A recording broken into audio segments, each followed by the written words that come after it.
जय हिंद दोस्तों। मैं सुभाष कुमार आप सभी को अपने YouTube चैनल पे हार्दिक स्वागत करता हूं और सौर मंडल के अगले भाग यानी कि भाग 4 के कुछ प्रश्न को देखेंगे जो वनडे कॉम्पिटिटिव एग्जाम में पूछे जाते हैं। क्वेश्चन है आपका पहला यानी 71 नंबर, सौर मंडल का सबसे कम घनत्व वाला ग्रह कौन सा है? तो इसका आंसर हो जाएगा शनि। शनि का जो घनत्व है वह सबसे कम है, तो आंसर क्या होगा? शनि इसका आंसर हो जाएगा। सबसे कम घनत्व वाला ग्रह कौन है सौरमंडल में? तो शनि होगा। शनि को स्टर्न कहते हैं। ग्रह का सबसे बड़ा उपग्रह का नाम क्या है? इसका नाम हो जाएगा टाइटन। टाइटन जो उपग्रह है यह शनि का है और शनि का सबसे बड़ा उपग्रह है। कौन सा ग्रह सर्वाधिक गैसों से घिरा हुआ है? यानी कौन से ग्रह है जो गैसों के आवरण से घिरा हुआ है? इसका सही आंसर हो जाएगा यूरेनस। क्या आंसर हो जाएगा?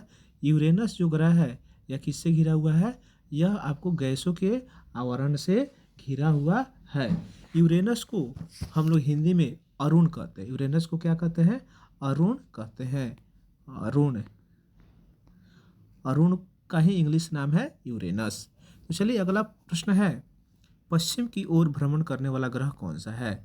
तो इसका सही आंसर देखते हैं क्या होता है। तो पश्चिम की ओर भ्रमण करने वाला जो ग्रह हो जाएगा, इसका सही आंसर हो जाएगा आपको अरुण। अरुण जो ग्रह होगा यह पश्चिम की ओर भ्रमण करने वाला ग्रह होगा। क्या नाम है? अरुण। क्या नाम है? अरुण।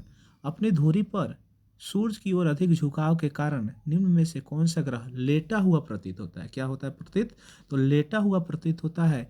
या लेटा ग्रह के नाम से किस ग्रह को जानते हैं? इसका सही आंसर हो जाएगा अरुण। क्या आंसर हो जाएगा? अरुण। अगला क्वेश्चन है, कौन सा ग्रह हरे प्रकाश को उत्सर्जित करता है? यानी कौन से ग्रह है जिससे हरे प्रकाश उत्सर्जित होता है? इसका जो सही आंसर हो जाएगा, इसका आंसर हो जाएगा आपको अरुण वरुण सॉरी वरुण इसका आंसर हो जाएगा। हरे जो प्रकाश उत्सर्जन करने वाला ग्रह जो होगा वो क्या होगा? वरुण होगा। क्या होगा? वरुण होगा। चलिए अगला प्रश्न को देखते हैं। अगला प्रश्न क्या कह रहा है, तो सौर परिवार में निम्न ग्रहों में से कौन सा ग्रह सबसे ठंडा होता है? यानी ग्रह में सबसे ठंडा ग्रह कौन होता है? इसका जो सही आंसर हो जाएगा ये होगा नेपच्यून। क्या आंसर हो जाएगा इसका? इसका आंसर हो जाएगा नेपच्यून। नेपच्यून जो हो जाएगा इसका सही आंसर हो जाएगा। और नेपच्यून को ही हम लोग हिंदी में वरुण के नाम से जानते हैं। किस नाम से? वरुण के नाम से जानते हैं। पृथ्वी के पास एक उपग्रह है, बुध के पास 0 उपग्रह है, मंगल के पास 2 उपग्रह है। और जो सबसे ठंडा पूछेगा तो अरुण वरुण, जिसको इंग्लिश में हम लोग नेपच्यून कहते हैं। और सबसे गर्म ग्रह पूछेगा या गर्म ग्रह होगा तो होगा शुक्र। क्या होगा? शुक्र होगा। हालांकि सबसे जो नज़दीक ग्रह है वह है बुध। अगला प्रश्न है, किस गैस की उपस्थिति के कारण वरुण ग्रह हरे रंग का दिखाई देता है? यानी हरे रंग जो वरुण ग्रह है इसको हम लोग हरे रंग के ग्रह को कह सकते हैं। और हरे रंग का जो ग्रह होता है यह किस गैस के कारण होता है? इसका जो सही आंसर होगा यह आंसर हो जाएगा मीथेन। क्या हो जाएगा? मीथेन। और मीथेन को हम लोग रासायनिक जो फॉर्मूला होता है मीथेन का होता है CH4 होता है। और इसका जो स्ट्रक्चर होता है यह क्या होता है? C, और चारों साइड से क्या होता है? इसका बॉन्ड में H लगा रहता है। क्या लगा रहता है? H लगा रहता है। यह इसका क्या होता है? संरचना होता है। अगला प्रश्न की ओर हम लोग ध्यान देते हैं, सौरमंडल का सबसे छोटा ग्रह कौन सा है? इसका सही आंसर हो जाएगा आपको बुध। क्या आंसर हो जाएगा? बुध सबसे छोटा ग्रह है और इसके पास उपग्रह की संख्या 0 है। और यह सूर्य से सबसे नज़दीक निकटतम ग्रह भी है। और शुक्र जो है बुध के बाद वाला ग्रह है। और शुक्र को सांझ या भोर का तारा कहा जाता है। पृथ्वी का भग्नी ग्रह कहा जाता है। और मंगल के पास 2 उपग्रह होते हैं और पृथ्वी के पास 1 उपग्रह है जिस पे हम लोग निवास करते हैं। वो ग्रह का नाम क्या है? तो उसका सही आंसर हो जाएगा पृथ्वी। इसका सही आंसर होगा। अगला प्रश्न है आपसे, निम्नलिखित में से कौन सा ग्रह सूर्य और पृथ्वी दोनों से सर्वाधिक दूरी पर है? यानी कौन ऐसा ग्रह है जिससे पृथ्वी और सूर्य दोनों जो है सर्वाधिक दूरी पर स्थित है? तो इसका सही आंसर हो जाएगा आपको नेपच्यून। क्या हो जाएगा? नेपच्यून। और नेपच्यून को हिंदी में हम लोग कौन से ग्रह कहते हैं? तो वरुण कहते हैं। क्या कहते हैं? वरुण कहते हैं। अगला प्रश्न होगा, निम्नलिखित में से किस आकाशीय पिंड को परिक्रमण और परिभ्रमण 2 गति है? परिक्रमण और परिभ्रमण दोनों गति करने में क्या होता है, समय जो है वो बराबर लगता है। तो इसका आंसर हो जाएगा चंद्रमा। परिक्रमण का मतलब हो जाएगा कि वो अपने पथ पे राउंड राउंड करते रहता है, और परिभ्रमण का मतलब हो जाएगा कि किसी ग्रह या उपग्रह को या किसी पिंड को चक्कर लगाते रहता है किनारे किनारे।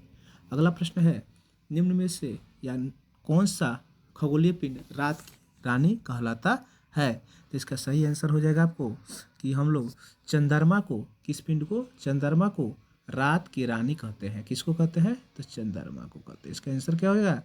रात की रानी चंद्रमा को कहा जाता है। सी ऑफ ट्रैंक्विलिटी किसे कहा जाता है? इसका सही जो आंसर हो जाएगा, यह आंसर हो जाएगा चंद्रमा। क्या आंसर हो जाएगा? चंद्रमा। यह एकमात्र कृत्रिम उपग्रह किसका है? तो पृथ्वी का है। किसका है? पृथ्वी का यह कृत्रिम उपग्रह है। अगला प्रश्न है आपसे, चंद्रमा पृथ्वी का एक चक्कर कितने दिनों में लगाता है? यानी पृथ्वी के एक चक्कर लगाने में चंद्रमा को कितने समय लगता है? इसका सही आंसर हो जाएगा 27.3 डे। कितना हो जाएगा? 27.3 डे इसका सही आंसर हो जाएगा। चलिए अगला प्रश्न को और हम लोग देखते हैं। अगला प्रश्न है, चंद्रमा से पृथ्वी तक प्रकाश के पहुंचने में लगने वाला समय क्या है? यानी चंद्रमा से पृथ्वी तक जो सूरज का प्रकाश है वो पहुंचता है तो कितना समय लगता है? तो इसका जो सही आंसर हो जाएगा वो होगा 1.3 सेकेंड। यानी 1.3 सेकेंड में वह चंद्रमा से पृथ्वी तक सूरज का प्रकाश पहुंचता है। किसका प्रकाश पहुंचता है? सूरज का प्रकाश पहुंचता है, क्योंकि चंद्रमा का अपना प्रकाश नहीं होता है, वह सूरज के प्रकाश से प्रकाशित होता है। और सूरज का प्रकाश पृथ्वी तक पहुंचने में 500 सेकेंड, आपको पहले वीडियो में बताया गया है कि 500 सेकेंड लगता है, या आपको ये भी है कि 8 मिनट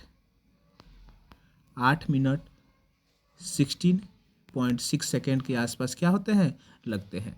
अगला प्रश्न है, निम्नलिखित में से किस आकाशीय पिंड को पृथ्वी पुत्र कहा जाता है? इसका सही आंसर हो जाएगा चंद्रमा को पृथ्वी पुत्र के नाम से जाना जाता है।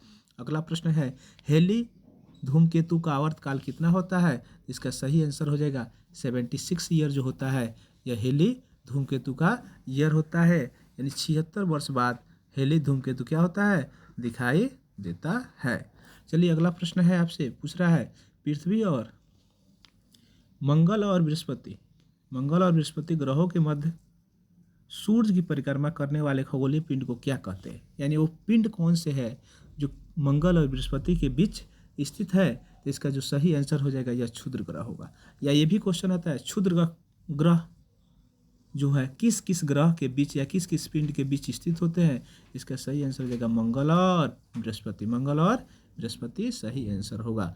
सूर्य ग्रहण होता है, सूर्य ग्रहण कब होता है? तो इसका जो सही आंसर हो जाएगा, या किस कंडीशन में होता है सूर्य ग्रहण? इसका जो सही आंसर होगा वह हो जाएगा चंद्रमा, पृथ्वी और सूर्य के मध्य आ जाता है। क्या होता है? चंद्रमा जो है, ये मून जो है, मून यह पृथ्वी और सूर्य के मध्य आ जाता है, और सूर्य पूरी तरह से स्पष्ट दिखाई नहीं देता है। सूर्य पूरी तरह से क्या होता है? स्पष्ट दिखाई नहीं देता है। अगला प्रश्न है आपसे कि ये भी पूछता है कि सूर्य ग्रहण कब लगता है? सूर्य ग्रहण कब लगता है? तो इसका जो आंसर हो जाएगा वो होगा अमावस्या को। सूर्य ग्रहण कब लगता है? तो अमावस्या के दिन सूर्य ग्रहण लगता है। चलिए अगले प्रश्न को हम लोग देखते हैं। अगला प्रश्न क्या कह रहा है? तो अगला प्रश्न है, पूर्ण सूर्य ग्रहण के समय सूर्य का कौन सा भाग दिखाई देता है? यानी जब सूर्य ग्रहण होता है तो सूर्य के कौन से भाग दिखाई देते हैं? तो जो इसका सही आंसर हो जाएगा वो हो जाएगा क्रीट, यानी सूर्य क्रीट, यानी कोरोना इसको इंग्लिश में हम लोग कहते हैं। सूर्य क्रीट वाला जो भाग होता है वो हमेशा कब दिखाई देता है? तो सूर्य ग्रहण के समय। एक कैलेंडर वर्ष में अधिक से अधिक कितने ग्रहण हो सकते हैं? इसका जो सही आंसर हो जाएगा वो हो जाएगा 7। क्या आंसर हो जाएगा? 7। एक कैलेंडर वर्ष यानी एक ईयर में आपको 7 बार ग्रहण लग सकते हैं, वो चंद्र ग्रहण हो या सूर्य ग्रहण है। अगला चीज कर रहा है, डायमंड रिंग की घटना होती है, यानी डायमंड रिंग की घटना कब होती है? तो इसका सही आंसर हो जाएगा सूर्य ग्रहण के दिन डायमंड रिंग की घटना होती है। और सूर्य ग्रहण किस दिन होता है? तो यह होता है अमावस्या के दिन। और चंद्र ग्रहण कब होता है? तो यह होता है पूर्णिमा के दिन। तो आज का वीडियो यहीं पे समाप्त होता है, और इस तरह से जितने भी सारे सौरमंडल से रिलेटेड क्वेश्चन थे आपको करा दिया गया। यदि आपको अच्छा लगा हो तो पीछे वाले भी क्लास को देखें। जय हिंद, जय भारत, वंदे मातरम।